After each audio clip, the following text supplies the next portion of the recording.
Mamangai matamda piktak tauba khungang ama leirammi. Khungangdugi miyamsingsi nungsi sanana hingminarami. Miyam pumba changchatta adumak chaba thakpa watana leirammi. Suba nomba tandabana maram oiraga afangba thabak suduna sel talammi. Khungangduda masama u yamna phaba, masak matau yamna phajaba, mani kauba pakhang ama leirammi. Mahaksi sakhi amadi ibotobigi amata ngairaba masanupani. Mani mabuk mapau yamna phaba, ahal lamansingda thaksi khasi naina satpagidamag khungangdugi miyamna sakna sonarammi. Mani migi mateng panggalli. Migi mateng pangba sina mahaki asauba thaudangni haiduna matam supada khanjaba mi amani. Nongmagi numitta mani manangganda asauba bora ama poraduna sakraba kalengi nungsa marakta humangna lupa makai maya ha kamba makai lambida makhong launa thangduna chalammi. Mahaki matauda lambigi mataida potpham phamduna leiriba ahal oirabi hanubi tharona pakhatna hairammi. Hai, nupa masa, aduk yamna lumba pot adubu, na tomta thanglaga puribadubu karigino, na khwangdu tekpa tare na hey. Nate, sangari ama neklaga puhanba kaidawbage. Ibok na di sangari da puhaina laina haibiri. Adubu lemna pubiyo haibadi yarak loido. Sialde adum sangdawriban. Yamna sangwasuna tabaduda, siraga si sanglaga sang haiduna, hektamak laklabani. Ihe, madugi oire. Aina waraba matamda, nangna aigi mateng masing tingamdana pangbibani. Nahakna aduk yamna wana, nung samarak asida thanglaga puwado, ibok yengba ngamde. Sese, masina ko nagani. Sidagi di, sangari ama neklaga, hektamag yumtam na puhan koko. Asum na haiduna, hanubiduna, magi iliba, amanba inapidudagi, kiriba siyaldu lautorak lammi, aduga manida pirammi. Ahaldugi isam samba amakpa yaudraba matawatuda manina nungsina tharogi makut adubu setna paisilaga hairammi. Ibok, aina taibang mirol hek tarakpa matamda aigi ibok to ujaba phangjahoude. Aduna nahakpu aigi ibok makni khanjaribani. Ai seldo lauraroi. Ibokki thamoi saubaduna aihaki di apenba oijare. Asumna haiduna lumkraba boradu manangganda hapkatlammi thauna amaga loinana mayum tamna gham satki. Khungangdugi miyamgi minungsi thaujalna mani nongmata pukning sonthana leiramde harauna matam supada leirammi. Somdana atopa leibak amadani ahal oiraba mahakini haibada kanasu leitraba sauba kauba misak ama leirammi. Mahaki lanthum awatpa leite ina kairak khunbada maming satliba imung amani. Tawbatabu maraibak thibana mahaki imungi miyoising loinamag taibangpan thadokki. Haujik lemhoriba haibabu naitom poksabi masanupi liklaiga mahaka khaktamag ngaihore. Asuk kuiba matamsi konunggumlaba saukraba yumjautuda manai masal kaya amaga loinana leirakpani. Saningbata sa seningbata setuna leirakpa taragasu sauba nongmata mitkup ama phauba wakhal nungaina leiramde. Maramdi mahaki punsi lambisi tensilakpana yam khraba mahaki lanthum kaya singsi kanada sinaramgani khanba matamda wakhal wajarammi. Nong masaubana mahaki leikolgi akoibada chatlaga wakhal khalammi. Ai minungsi sauba miyamgi mateng tawbiba ngamgadaba misak amada aigi araiba lanthum mayamse sinaramba pami. Tawbatabu aikhoigi lebak asidadi minungsi sauba misakti thiba waragani. Masidani aina siba ngamribase. Masigisu mathakta aigi ichanupigisu mafam ama khangdribani. Amaromda lanthum karamduna ichanupibu nungsiba sasinabasu kaya amani do. Tanza aduda masanupi liklaina mangoldagi khonjel hauna kaurakpagi khonjel tabada sauba wakhal laklammi. Ipagi bema kari tawrobage aduk pakhatna kaubadi. Pabung leiba udabaduda sum kaubane. Adu pabung handak marakse haksang ingam ngambidabra maithongsi imak maksilli kaidawba yawbage. Ipagi ibema ipa karisu tawdeda. Ahal osilakpa haibasidabu unsase khujilakpagi atum kusu senglaktaba oirini. Pabung se leikolgi leisingse yangsilubani. Pabong, nahakse, aigidi imasuni, ipasuni. Aina pabonggi awabado, maithongda uze. Madu karino haibiyu, walot pigano. Arot pathamlabadi, aina khanglat pamitkupta warugani ko. Hahaha, isasidi, saurak sanglat labanina, wangang badi ising litrene. Mine hanjin bang loidoribu. Pabong, wat haidok pigano, ay pakum pamjaye. Mapana kummi. Nahak na hek ngamjabadi yabana tene. Nahak ki ningai sidi. Sese. Aina wabadi atay karigi sunateda. Nahak ki damakta nine. Aina hinglingay matamda. Nahak po mapam saba mayoy amada thajaba pami. Nahak ki ni haibada aina tana kanasu leitedo. Masigi damakta ni. Aina mitkup khuding wakal wari base. Pabong, laibak na tamba ama laksaganida. Maduda thoyna hena khanjillaga wakal leina oiraknabani. Aduga pabong na yaba mahakto ay haknasu hoi haiduna yazarage. Ay pabonggi mayokta karisu leiroye.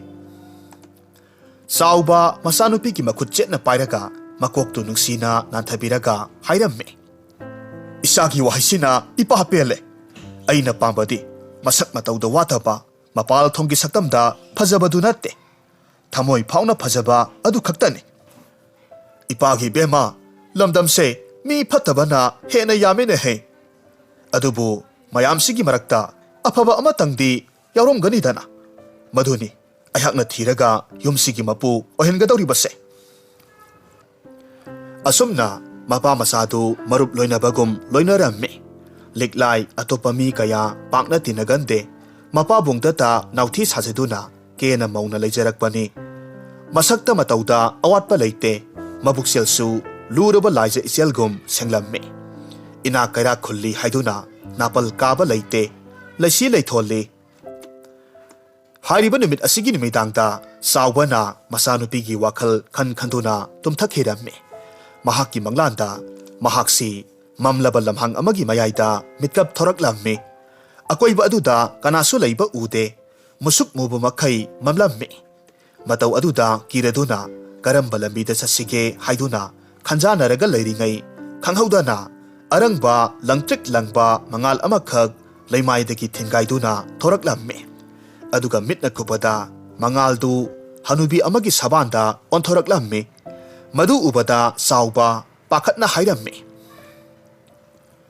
Is kari matongno. Nahakpu kana oirwano. Hanubiduna hairamme. Sai Phungo, aihak lairembi amani. Ngasi aihakna laklibase. Nahaki waraba wakhaldo kokhengi haiduna laklibani. Imagum labi takpiyo. Aihakna khanjariba wakhal asibu matau karamna kokadoribano. Lairembiduna hairamme. Munna taw mafam sidagi singlon ahum lalaga leiba ingna sikna panba apikpa khungang ama leibani. Mafam dugi miyam pumnamak sura nomlaga hingbani. Sangchatta chaba thakpa watana leiba imung ngaktani. Mafam duda ina kaira khunba miyoidi phangloi. Tawbatabu thamoi sengba puksial yamna Chaoba miyoi singdi thengnagani. Adubu punsigi aroiba phauba nasanupibu konbiba ngamgadaba misak oibanina nungpan phauna masak khangdoknaba hotnau. Haibadi sangyeng amadi sisinau. Asumna hairamlaga lairembidu mafamdudagi adumak mangthokkhre. Mitkup adumak tada Chaobasu mitkap thoraklammi. Sor sangna hondoklaga masinda asumna soli. Oh, aigi awaba paukhum phangdaba wafamse lairembi imana ubiraduna aigi nakta laktuna mateng panglare. Phare, ai mafamduda chatuna misakto khangdoklurage. Adubu kari karamba sangyengno aina pangthokadoriba asibo. Asumna matam khara haukhirami. Somdana kamdauri manidu thoiba kauba mahakki matau amaga punna lobukta phawam khomduna leirambani. Matam aduda angang nupa masa ama laklaga asumna hairammi. Kakamani ine sakhina mahakki makhongdo tusinbadagi chatpa ngamdreye. Aduna sakto thabak suba loiraga yum tamna adum karaga saro hairakpani. Asi haramlaga angang mithai ama saraduna harau harauna adumak satki. Mani sor sangna hondoklammi aduga hairammi. Thoiba yengotu. Mani aigi punsise isor mahakna mitkup khuding yangsinduna ta leibra khangde. Mitkup khuding khudi thizindaba yaude. Nahanta makutto tusinbada singli thuppe haiduna samubata ngairibani. Ngasina amuk makhong leitekle haidana paula ibasini. Pabungsu ngasiga thana numit mangani halakle. Lok le hau tawduna lerekpase. Masidabu aikoise laina yangsinde haiba yabro. Thoiba noklaga hairammi. Kamdawni mani madu nahaki naraibakni haiduna khandokpa tabani ne. Ai hak ware ai makhata na khangbagi pangal leitre haiduna isor mahaki mafamda wakan pasu yaba natte do. Asumna makhoi anidu wari watai sanaduna thabak ngai hak suraga mayumda halasi haiduna halaklammi. Lambi da wari sanaraga asum lakpa matamda lambi tangkhai changsilakpa matamdadi ikhang khangudana ahal oirabi amagi khonjelda asumna hairaklammi. Isusa nakoibu thabak suribra. Iboki mating amakhak pangbiramba yagadro. Khonjeldugi maikai tamna onthorakpa matamdadi hanubi amakhak hainauna pik thana yawba polang ama leimaida thamlaga leiba urammi. Madu ubada makhoi aniduna sangsillaga hairammi. Ibok kari mateng tawjaramu haibano. Isusa ibokse athapa leibak amadagi mafamsida uhai yonba lakpani. Aduda waman khiduna polangsi leimaida thangtharubani. Itomta koktaksida thangatsaba ngamdre. Aduna nakhoi anina amukta aigi kok asida thangatpirammo. Adugi oire ibok karisu khanbigano. Ado ibok asuk lumkhrabasibu koina puraga satlaga yolibasibu karigino. Mafam amada ningthina phamlaga yonbadi kari kaibage. Adubune aidi khungangsida lakpa ahanbani. Kaithialna kadomda lei haiba khangba natte do. Adugi sumathakta aihaki potphamsu leiramgadaba natte. Mafam hanglamdragadi kamdawni. Ibok karisu wabirugano. Aikhogi kaithialdi yamna sawbani. Aduga misu yamna hangbani. Madu yawna pubirage. Maduna oina faragani. Khangde nakhoina phagani khanbada tawbiramo isusa. Nabokse waman khiduna nakhoida khara thaudare ko. Ibo karisu kaideda. Angamba mateng pangnababu karigi thaudabano. Asumna wari sanaduna asum lakpa matamda kaithel yaure. Manina hairammi. Ibok tu mafamsida nahaki potpham oiro ahangbani. Aikhoigi khungangdadi hainau yamna tangbani. Aduna miyamna su pamna leikhini. Loina maksituna sel yamna tanba oijaro. Nakhoi anigibo kari ming kaubage. Onthokna nungsireda. Puksel onthokna sawkhre. Ibok aigibudi mani kawe. Aduga itawsigina thoiba kawe. Adudi ibok aikhoi chatnaba tawrage. Ngaikhon he hathokinu ne. Aina ngamba haibabu nakhoi anigidamak hainau kharase pukho. Ibokna nungsiduna pibani. Mamal yamde haiduna khanbiganu ko. Ibok sanadagi hena mamal laikre aikhoidi. Hainau si pirabasu yabani. Ado ibokna thamoi sengna pirabanina laurage ko. Hanubiduna hainaudu momon noktuna pirami. Tawbadabu soibadagi manigi makutta thengluba matamdadi khanghodana sakpham onkhirammi. Aduga yamna pakhatna manigi maithongduda ngakna munna yenglammi. Mataw aduda mani amadi thoiba ngakna hairammi. Ibok kaidawba yawrabage. Ibunga nahakti puksel yamna sawi. Tawbadabu nahak ikuidana matam koinadagi loinaraga lakpa nahaki asamba puksel do mayai samu haibale. Cheksilluko maduna nahaki punsigi khwaidagi thamoi kaiba oidawribani. Madugi mathakta lanthum kaya nakhutta lakadabadagi mangkhigani. Wakhal soithoktana phatababu maithiba piba ngamba oyuko.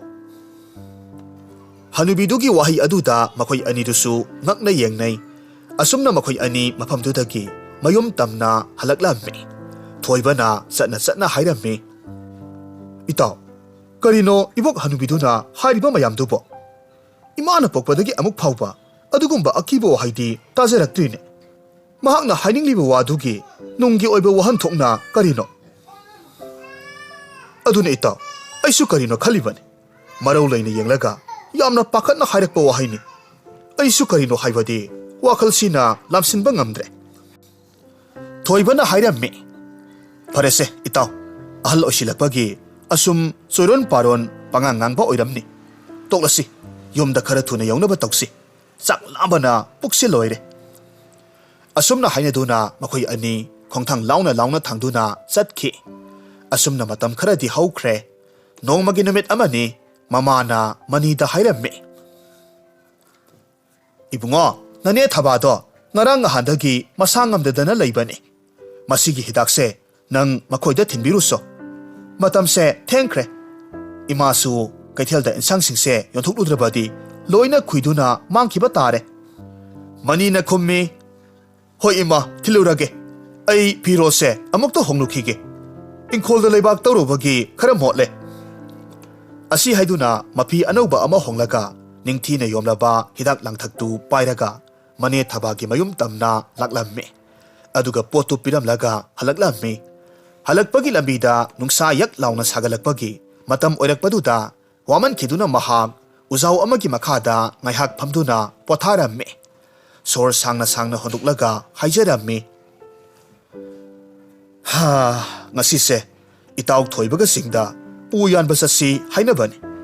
Adubu ngamloidawri. Ha, thajadana ontokna sangkhre lambisisu. Tangkhai amasu watline. Aidi sana thaknaba karimatasu purak haudre. Yumbu yoba ngamkhigadrane tawribasibo. Kanagumba amata sangari ka thauduna laklabadi pharanida. Asumna khallaga yenglingai khanghaudana tunglomdagi magi lengjum aduda pairaklaga khonjel nikli hairaklammi. Nupamasa nahakpu mafam sidagiro. Manina kanano haiduna onthorakpa matamdadi ahal oiraba sagai tugai basetpa mioi ama oiramle. Karino khangdaba yamna sauba khawjau ani khaksu lengjum aduda nakan yalammi. Manina hairammi. Mane khura, ai mafam sidagini. Kari takpigadaba. Yamna wana su ure. Uzaw sigi marumda ngaihak phamthabiduna pothabiyo. Asumna haiduna hanubadugi makhut paiduna sambirammi phamtha halammi. Hanubaduna hairammi. Nupamasa aihaki ming sauba kawi. Aise athapa mafam amadagi laksabani. Mafam sida aibu hek poksabi imado lei. Maduda khawjaw singse sinaramgi haiduna laksabani. Adubu aidi ahalga asilakbane potsinga sinaga lumbane chatpa phawbu ngamdre. Nungsa khusa asida. Ado nahaki yumdi kadaidagino. Khura, aigi yumdi khara watliye. Ine amagi anabagi hidak thinba halakbada ngaihak potharambani. Nahaksu yamna wana su ure. Aingonda sana thaknaba khara yaubani. Masi chaminasi. Aisu ayuktagi karimata charaktibana lambana loire. Nahakpu hangoibro. Manina hairammi. Aidi maduda karisu hangoiba laite. Aibu adumaina khanbinu. Phare. Adudi lao. Hauba hautaba saminarasi. Asumna haiduna saubana puthorakliba asa athaksingdu maniga punna saminarammi. Saba loirabada manina hairammi. Khura, ngasigi asa athaksingsidi onthokna haukhre. Kari maming kaubage. Haubani. Aikhoigi lebaktadi mase yamna pamna sanai. Mamingsu chatlibani. Mase sahaugi singdagi semba ngamokni. Hoi khura. Ado haujikti puksu thalabanina awabasu loina kokre. Khura na chatawribasibu mafambu kadaida oirabano. Ai mateng pangjaramlagi haibabu kari kaibage. Saubana manida munna yenglaga makok hotlaga hairammi. Ibunga, yababudi yaba. Aduda Kari torubage khura. Nahakti yamna sona su ure. Khaujau sigana tomta chalabadi wagani ye. Phare phare. Nupa masa. Adudi nahak khaujau amase pairaklo. Amasina ay adom pang sana ba yalak lage. Mafam dubudi tu. Asida lariba singse. Masida kagadabani. Masi lanthok laga taba khuldo. Maduda adom lairabani. Adu phawban hakna aigi mateng pangba ngamgadra. Karisu luba thabak na teda. Phare, kadai, khaujau amado ai paibirak lage. Manigi wahi aduda sawbana yamna pakatna khaujau amadi setna konsilaga hairamme. Yarani da nupa masa. Masimadi ai adum paisarak lage. Phare khura, ngamdraba kanda aingonda amuk haibirao. Adu khaujau sibu yamna sulumme. Masibu manungda kari yaubage. Nupa masa, karisu na teda. Pizol kharaga sana thaknaba kharagani. Asumna sawbana takpa lambi adugi maikei tamna makhoi ani wari sana sanaduna lakminarami. Asum leptana lakpana haujikti singdo karakle. Singdusu yamna ngammi. Manidi naha pakhang oibana khawdu karisu wadana yangna karammi. Adubu sawbadi ahal oibana yamna wana tabli karammi. Mani asum wari sanaduna chalambadagi sawbana khumlaktabaduda onthok yenglammi. Matamaduda ahal oiraba sawbadi singdu kakhatpa ngamdabadagi laptakna leimaida phamtharaga sormapi holaga leiba uramme. Madu ubada manina khaujawdu mafamduda thanamlaga sawbagi manakta changsilaklammi sawgatpiraga hairamme. Kura singsidi yamna ngamme aina ngasaina haidro khaujau anisi ay adum pubirak lage haina. Adu oirabadi iwawadana singse kakhatpa yaredana. Kadai khaujau do pirao ay animak yalbirak lage. Asi haiduna lauge tawrammi adubu sawbadi khawdu siatna kolaga hairamme. Ibungo yaranida ay adum yanaba purakke. Kura nahakna khawsibu aduk luna khalibasibu kari yaubage. Asingbado aingonda hayo. Ay kanadasu haiduk loye. Nupa masa nahakna aibu yamna lana uramale. Phare, asingbado ay hairage. Khaujau sida yauribase pizol natragana atay karisu natte. Sana lupa atangba mani mukta ngaktani. Nahakti haujik khaktamak thengnabanina aina puraklibase sana lupani haina khangkiba thoklabadi. Nahakna huranduna pukigadra haiduna pakhatpadagi aina asengbado haikidabani. Aduga amana nahakna huran khrabasu amasidi aigi oihongnaba haiduna warabasu wana puribani. Wafamsi tarubada mani khonjel hauna no hairammi. Kura madugi oire. Hoi nahakna haribadusu sumlibani. Lambi lamkhangda thengnaba miyoi amabu matau karamna hektamak irailaina thajani. Adubu kura aibu thajabiyo. Ay madugumba misak amagi lanthumda mitaba mi natte.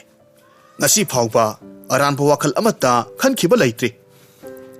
Adubune nupa masa ay hakana hakadi nahan makhai leminabasu natte. Matau karamna nahaki puksel aina khangluni. Phare nahakna adumna khalabadi karisu kaide. Adubune mateng simadi panglamlage. Adubu nupa masa haujikti aihakna asengbado haiduklabanina aibu ahalni karisu tawba ngamlaroi haiduna khaujau amadu huduna satkhiganuko. Ise kura aina tawgi yauna tawrubadi haujisu adum ngammi. Adubu aise masida puksel piksingadaba natte. Masi haiduna mani makhatana khaujau amadu lengjumda yalaga chatpa hauраmme. Sawbana khaujau amadu ngamboi ngamdaboi mareng banda yalaga tapli karaklammi. Sana lupani haiba khanglabasu mani mahaki wakhalda karimata luna khanjilluba leite. Ahaldugi mateng adumak pangninglammi. Mitkup kharagi matungdadi ahal oiraba sawbadu sormapi holaduna yamna wana nupa masa haina karomlaga leimaida tusinki. Matau aduda mani pakhatlammi sawbagi manakta chasilaga hairammi.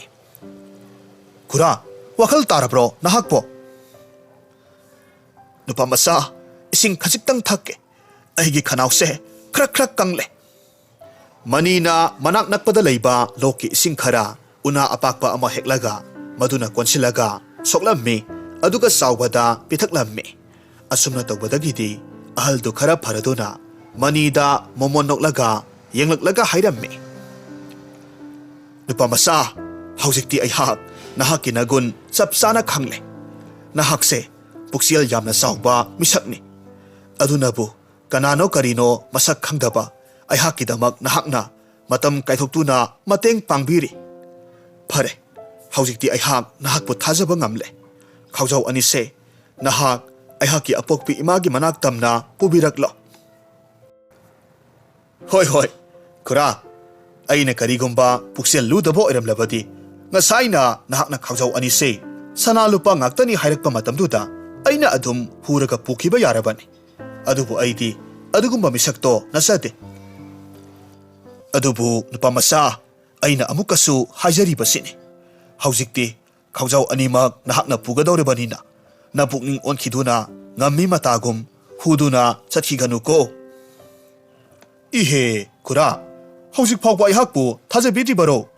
Aidi masida mitade. Matamse thengkinabani, kanade, chatnaba tawsi. Chatpa hauro. Ai natungda tapli inaraklage. Mataw asumna makoy anidu makata na sing kaba haurammi. Mitkup kharagi matungda mani singdugi mathak yauraduna khaujau anidu laimaida thamlaga ahaldu kadaida yauraklabano haiduna mamai leithoktuna yenglakpa matamdadi saubadi yamna lapna ngamboi ngamdaboi kakhalakpa ure maduda mahakna matomta haijarammi. Ihe onthokna tapkhreda. Aidi yum yobada pungsi ayo kiba tarene. Asumna haiduna khaujau ani aduda yengtharakpa matamdadi manigi wakhalda karino aranba wakhal ama khanba haurakki. Nate, hanubasi mafamsida yaurukadabasu yamna watli. Sana khaw anisi huduna pukrabasu aigi asengba mahakna khangadaba laite. Masi lerabadi ai wata padana hingba yaraganibo. Aibu masi puduna chatkhasirane. Mitkup kharaki matungda ngasai makai mitarudrabasu haujikti khaujau animak mahaki makutta leirabanina phattaba wakhal khanduna ahalduda amuktang yenglamlaga chenkhirammi. Asum leptana chalakpa asina ahaldudagi yamna lapthorakle tanaba phanglaroi khanglabada mani yamna harauna khaujaudu hangduklaga yengluba kandadi sana lupagi mahut yamna sauraba nungdum ngakta oiraga leirammi. Mataw aduda manina sauna hairammi. Kayada masin thiriba ahalnone. Sana lupa ngaktani kaidana aibu mit thakalaga haujikna nungdum ngakta oiramlaba. Khangani masin thiba hanubada ngasi ayaki ikutta siba soiroi. Asumna khanduna yamna saurammi. Adubu wakhal munna khantharuraba kandadi saubana mahaki mafamda karigumba ama lotuna sangeng tauba oiba yai haina khalammi. Maramaduna yamna pakhatna nungdum ngakta yauba khaujau anidu puraduna ahaldugi manakta amuk selaklammi. Mitkup kharagi matungda ahaldugi manak yaure. Ahaldu hainau pambi amagi makhada wakhal yamna nungaitana tuminna phamlaga lei. Madu ubada manina sangsilaklaga khaujau anidu leimaida thamlaga yamna nungaitana hairammi. Kura, ai maithire. Nahakna haikiba wado sumle. Misak amabu irailaina thajaba yaba natte. Nupa masa, aihakna khalamba wakhal pumnamak tayonare. Aihakti nahakpu tasengnamakki thajaba thamlubane. Adubu mitna kupada nahakti aihakna tanaba phanglaroi haiduna aihakpu thaduklamlaga chenkre. Matamaduda aihakki asa pumnamak kaikre. Kura, haibiyu. Karigidamakta khaujau asida sana lupa yawi haijilibano. Nungdum ngakta hapa khaw asibuna karigi yamna luna khanduna asuk wanglabasing asida kaduna puraklibana karigino. Nupa masa karigumba ihakna asengba sana lupadu pik thanna khaujau asida haptuna puraklamba tarabadi tasengnamakki ngasi nahakna aigi mitmangda amuk leplaribase ꯑꯃꯨꯛ ꯂꯦꯞꯂꯝꯈꯤꯗꯕꯁꯨ ꯌꯥꯔꯤꯕꯅꯤ ꯅꯣꯡꯗꯝ ꯑꯣꯏꯔꯝꯕꯗꯨꯅꯕꯨ ꯅꯍꯥꯛꯅ ꯃꯐꯝꯁꯤꯗ ꯑꯃꯨꯛ ꯍꯟꯅ ꯍꯜꯂꯛꯂꯤꯕ ꯅꯠꯇ꯭ꯔꯥ ꯃꯅꯤꯅ ꯈꯨꯝꯃꯤ ꯍꯣꯏ ꯑꯩ ꯃꯥꯏꯊꯤꯔꯕ ꯃꯤꯁꯛ ꯑꯃꯅꯤ ꯍꯥꯏꯅ ꯈꯟꯖꯔꯒꯦ ꯇꯧꯕꯇꯕꯨ ꯅꯍꯥꯛꯅ ꯑꯁꯨꯝꯅ ꯇꯧꯔꯤꯕꯒꯤ ꯃꯔꯝꯗꯣ ꯑꯩ ꯈꯪꯖꯕ ꯄꯥꯝꯃꯤ ꯃꯁꯤꯗꯒꯤ ꯆꯥꯎꯕꯅ ꯍꯧꯈꯤꯕ ꯃꯍꯥꯛꯀꯤ ꯃꯪꯂꯥꯟꯗ ꯂꯥꯏꯔꯦꯝꯕꯤ ꯑꯃꯅ ꯍꯥꯏꯔꯛꯈꯤꯕ ꯄꯨꯝꯅꯃꯛ ꯂꯤꯔꯗꯨꯅ ꯃꯈꯥ ꯇꯥꯅ ꯇꯝꯂꯝꯃꯤ ꯑꯗꯨꯅ ꯅꯨꯄꯥꯃꯆꯥ ꯑꯗꯨꯝꯅ ꯍꯥꯏꯔꯝꯕ ꯅꯨꯃꯤꯠꯇꯨꯗꯒꯤ ꯍꯧꯔꯒ ꯑꯩꯍꯥꯛꯅ ꯋꯥꯈꯜ ꯃꯨꯟꯅ ꯈꯜꯂꯕ ꯃꯇꯨꯡꯗ ꯑꯁꯨꯝꯅ ꯆꯥꯡꯌꯦꯡꯁꯦ ꯇꯧꯔꯒꯦ ꯍꯥꯏꯅ ꯈꯟꯕꯗꯒꯤ ꯃꯐꯝꯁꯤꯗ ꯂꯥꯛꯈꯤꯕꯅꯤ ꯑꯍꯥꯟꯕꯗꯗꯤ ꯅꯍꯥꯛꯁꯦ ꯑꯩꯅ ꯇꯁꯦꯡꯅꯃꯛꯀꯤ ꯊꯃꯣꯏ ꯌꯥꯝꯅ ꯁꯦꯡꯉꯤ ꯑꯩꯍꯥꯛꯀꯤ ꯂꯟ ꯊꯨꯝꯒꯤ ꯃꯄꯨꯗꯣ ꯅꯍꯥꯛ ꯑꯣꯏꯍꯜꯂꯒꯦ ꯍꯥꯏꯗꯨꯅ ꯈꯜꯂꯨꯕꯅꯤ ꯑꯗꯨꯕꯨ ꯑꯩꯍꯥꯛꯅ ꯆꯤꯡꯗꯣꯜꯁꯤ ꯌꯧꯔꯛꯄ ꯃꯇꯝꯗꯗꯤ ꯅꯍꯥꯛ ꯂꯩꯔꯝꯗꯕꯗꯨꯗ ꯑꯩꯍꯥꯛꯀꯤ ꯑꯁꯥ ꯈꯨꯗꯤꯡꯃꯛ ꯄꯨꯡꯀꯥꯏ ꯀꯥꯏꯈ꯭ꯔꯦ ꯃꯅꯤꯅ ꯈꯨꯝꯃꯤ ꯑꯣ ꯑꯩꯍꯥꯛꯁꯤ ꯀꯌꯥꯗ ꯄꯨꯛꯆꯦꯜ ꯄꯤꯛꯂꯤꯕꯅꯣ ꯈꯨꯔꯥ ꯅꯍꯥꯛꯀꯤ ꯅꯐꯝꯗ ꯑꯩ ꯌꯥꯝꯅ ꯏꯀꯥꯏꯔꯦ ꯅꯨꯄꯥꯃꯆꯥ ꯃꯤꯑꯣꯏꯕ ꯍꯥꯏꯕꯁꯤꯗꯤ ꯈꯖꯤꯛ ꯈꯔꯥꯛ ꯑꯣꯏꯔꯤꯉꯩ ꯀꯔꯤꯁꯨ ꯀꯜꯂꯛꯄ ꯐꯥꯎꯗꯕꯅꯤ ꯈꯨꯗꯣꯡꯆꯥꯕ ꯍꯦꯟꯅ ꯄꯤꯁꯤꯜꯂꯛꯂꯕ ꯃꯇꯝꯗꯗꯤ ꯃꯄꯨꯛꯅꯤꯡ ꯑꯗꯨꯝ ꯑꯣꯜꯂꯛꯄꯅꯤ ꯃꯅꯤꯅ ꯈꯨꯝꯃꯤ ꯍꯧꯖꯤꯛꯇꯤ ꯑꯩ ꯄꯨꯝꯅꯃꯛ ꯈꯪꯂꯦ ꯐꯔꯦ ꯑꯗꯨꯗꯤ ꯑꯩ ꯑꯃꯨꯛ ꯆꯠꯈ꯭ꯔꯒꯦ ngasi haiba numisidagi aihak amuk hanna pukning hongkhraroi khura nahakna pamba misakto phangba oibiyo asumla hairam laga mani mafam du thaduk lamlaga adumak laklamme hek pokpadagi phattaba tawraktaba mani khanghaudana ngaihaki wakhalda mabukning onkhidona ngasi gi soikibaduna yamna phattaba misak ama oina khanjakhirammi madang asida mamang thakta hanubi amana hairakiba wahai cheksillo ibungo haikibadu ningsinglaklammi mahak mathwai yamna nungaijaramde mayom hek yaubaga mangolda phamtharaga khonjel hauna kaplammi asumna hairammi koinadagi aranba tawdana lakpa ihakse ngasigi asoibaduna maram oiraga aigi punsisi leikha tahallabako aihak onthokna ningam khidre aihak mahaki landugi mapu oiba phanghaude haiduna pendaba phauba natte samna hinglakpa punsise aranba amuk phauba tawraktaba aihakse mitkup aduna maram oiraga aihaki punsisi huranduna aranba maongda hinglakpadawna phaujare taibang miyoibase khajik kharak urabadi kalakpa phaude tawbatabu ahenba uba matamda mabukning wakhal oli haibasimadi sumle asumna haiduna kaplammi asumna hariba numit asidagi anoba punsi ama hauraduna laikai aduda leiba puksiel phabi nupi amabu luhonglaba matungda sura nomladuna harau harau hingminakki aduga nakal amaromdana chawbagisu masa nupi na khoidajaba misak amaga luhongbiduna lan thumgi mapu phanglaba matungda yamna nunga yaifana pankhi